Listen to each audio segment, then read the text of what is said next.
Hey, Mark, what's going on? Amy, here we are, our very first podcast episode. I can't believe it. Oh, I believe it. I'm just really excited to be here and get this thing started. Welcome to the Infuse Compassion podcast, hosted by me, Amy Quisenberry. And me, Mark Carpenter. We are on a mission to make this world a kinder place for us all by bringing healthier human connection to communities, families, and organizations of all types and sizes. Our goal is to create stronger relationships, more inspired teams, increased trust, and improved results. So let's get started with more ways to infuse compassion into our world.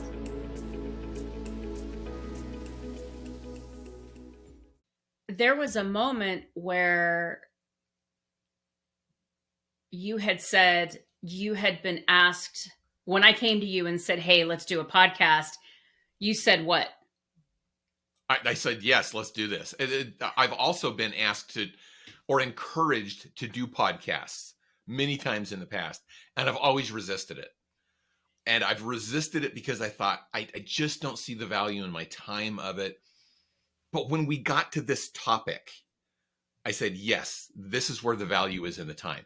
I think that was my resistance, is I couldn't think of a topic that I felt like was worthy of taking the time to put it out there in the world. There are so many good podcasts out there. I couldn't think of what I had to add that would be valuable enough to put out there until you came up with the Infuse Compassion podcast. That's exactly where I wanted you to go with that, Mark, because it was so powerful that you had been asked so many times to do podcasts. People had put that in front of you so many times, and you'd been a guest on so many podcasts. And the same thing had happened to me. And I had always said no, no, no, no, no.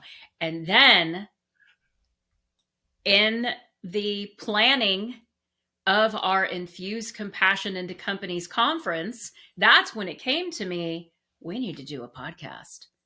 We need to do a podcast, but let go of the in companies and make it just infuse compassion. Like, not focus strictly on companies, but infusing compassion into the world, right? Yeah, and I think infusing compassion into the world would encompass in companies too. That's right. Because if we're infusing compassion in other areas of our lives, we will more naturally do it in the workplace as well. That's right. That's right. There's actually, I heard somebody say this in a training that I was doing, and the person said, it is so important for us as leaders and organizations to treat our employees with the respect and the kindness and the compassion that they deserve as human beings walking on this planet. Because what happens is these human beings go to their homes, they go back to their families, they go back to their friends, and there's a ripple effect. How we are treated at home impacts how we treat others in the workplace. How we are treated in the workplace impacts how we treat others at home. We don't exist in silos. Yeah, that old advice of leave your personal life at home, leave your work life at work, that it just doesn't work, because we are people. We are a whole person. Amy, I'm going to suggest that we take a step back from here and let's go back to, why are you interested in compassion in the first place? Why is this a topic that resonates to you? Yeah. Well, when I had about 20 years in the HR world. 15 of that was pretty serious corporate work, traveled all over the world, worked with teams. And one of the things that I saw over and over again is that when compassionate leadership was there on site, at a branch, in an office, in a department, I saw productivity, engagement, innovation, creativity, client satisfaction, employee satisfaction, all of these metrics that are so important, revenue, all of this increase simply because leaders showed up as compassionate. Now, here's where it got really interesting. As an HR leader, I was giving, giving, giving, but I wasn't investing in myself, meaning I wasn't taking the time to show myself compassion. I was in a remote role for 15 years. I'd sometimes turn on my camera, sometimes not. We could get away back then with not turning on our cameras, but I could show up in a way that made everybody think that I was okay. In reality, I was dying on the inside. I was lost. I was depressed. I was crying every day. And after a couple years of this, I went to my husband and I said, I need to stop. I need to leave this company. I took 3 months off. And in that 3 months, I put together a framework called Start with Compassion. It's an acronym. And if you want to see it, go to quisenberryconsulting.com. You can check it out there, right? But I realized that the reason why I was struggling to move through life was because I was not showing myself compassion. And I realized you can't pour from an empty cup. And so if I want to live in a better world, then I need to start with me. And that's why I'm so passionate about compassion. Yeah, I love that background. As you're giving that history, it's reminding me of a lot of my experiences in the world too. And times where, yeah, I showed up as just fine. And Mm-hmm. inside, I was just eating myself alive. Mm-hmm. And it showed up when I went home. The negative part showed up in my personal life. And that was such a challenge for me. I spent 20 years in corporate marketing communications and public relations, 10 years in banking, 10 years in high tech. And then I transitioned into doing training and development, particularly around communications and leadership skills. And I found the same thing. Looking back, the people who showed up as humans, and that's the showing up with compassion part, we're treating each other as real human beings. Those were the leaders that not only got the best results, they built the strongest teams. And those were the leaders that people remembered as the best leaders. So a couple of years ago, I started speaking on this topic of leading like a person, not like a position. Because when we drift away from the humanity, what we're leading like is just our position. It's our title. It's our authority.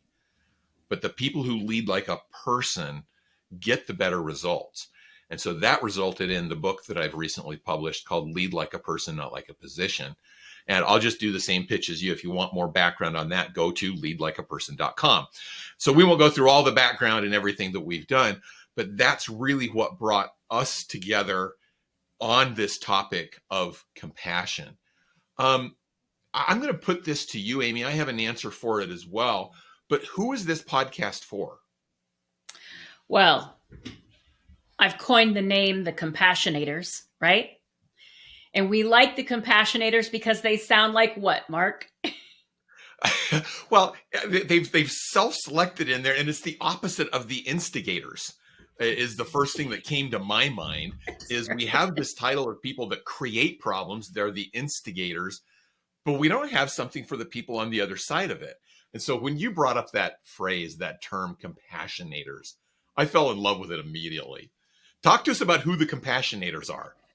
Yeah, the Compassionators are people that are looking at their life, the life that they live in, their circle, and they are actively working to make it healthier.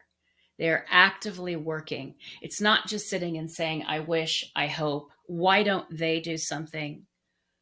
Why isn't it like this? See, we can be empathetic. There's nothing wrong with that. But the difference between empathy and compassion is action. It's saying, I'm going to self select into making a decision that I'm going to try to do one thing a little bit more compassionate for myself, a little bit more compassionate for my family, a little bit more compassionate for my team at work, whatever it may be, my friend circle, my circle at church, whatever the groups you're in, the circles you're in, or even just for yourself. And again, that ripple effect that we were talking about a few minutes ago, it's real. We see it when we drop a stone in a pond, and we feel it when we're around somebody that shows up just a little bit more compassion. I love So that. let's hear yours. Oh, I'm Well, sorry. I just love that description because I'm thinking about my past. And I used to be that person who would think, I wish these people would.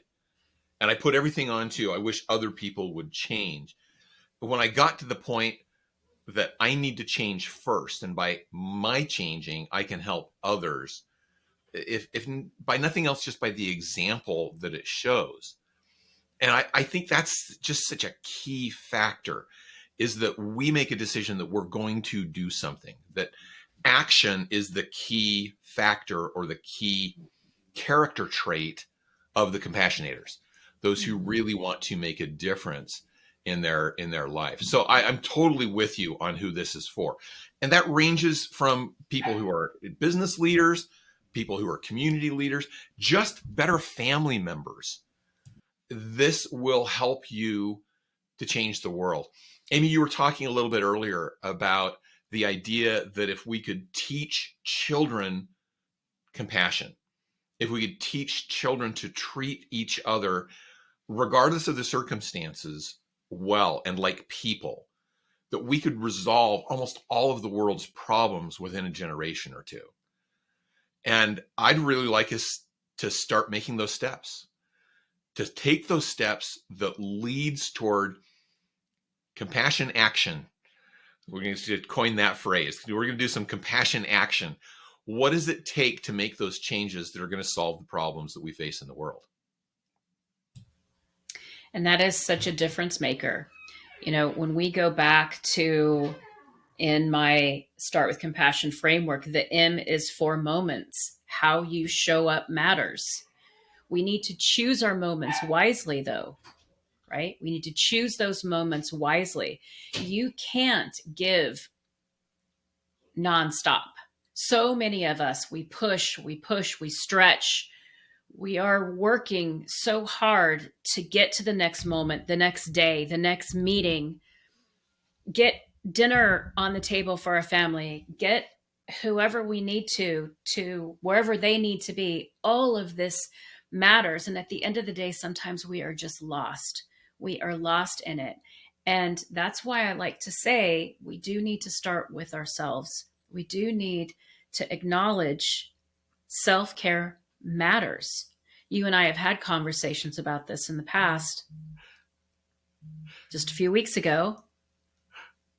Yep. Right? And this is going to be a topic for a future episode too, this whole idea of self-compassion.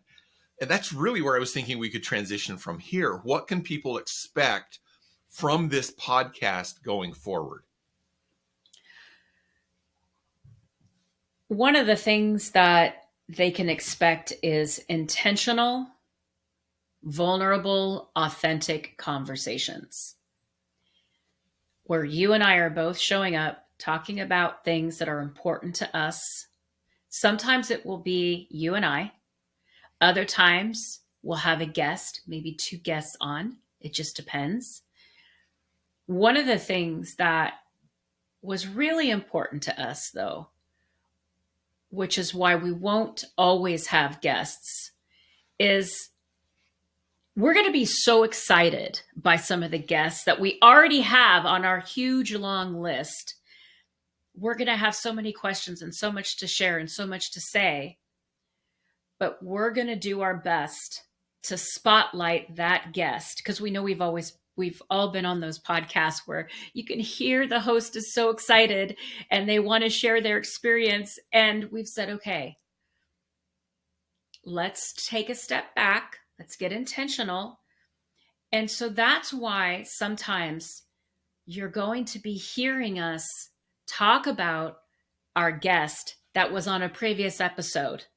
And other times you're going to see us with that guest. What about you? I want to hear what you think. Well, and I love what you said, that when we have a guest, we want to hear from the guest. That's going to be a key component of this podcast. And we'll go back and forth between Amy and I talking about different topics around compassion and bringing on guests to talk about those topics. I'd also like to hear from listeners what they would like to hear about under this broad umbrella of compassion. And so you can send a request for a topic, or even a request for a guest, to infusecompassionpodcast@gmail.com.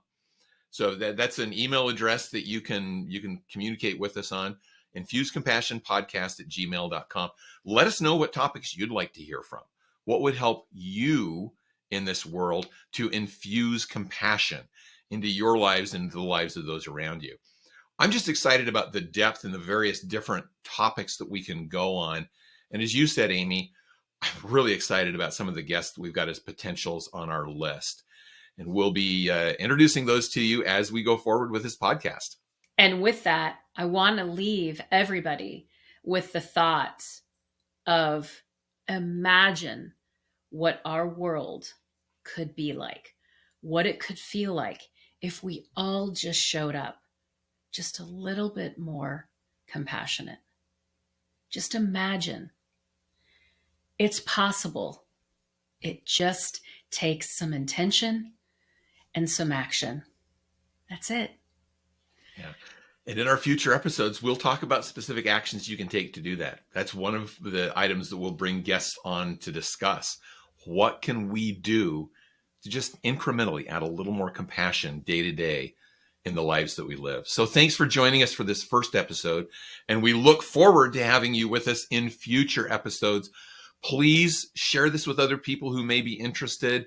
Let's build a world where we're having more compassion in our day-to-day activities.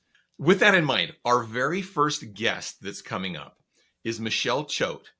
And she runs a business called ML Choate, where she goes into organizations, consults with them around emotional intelligence and the impact that can make in leadership.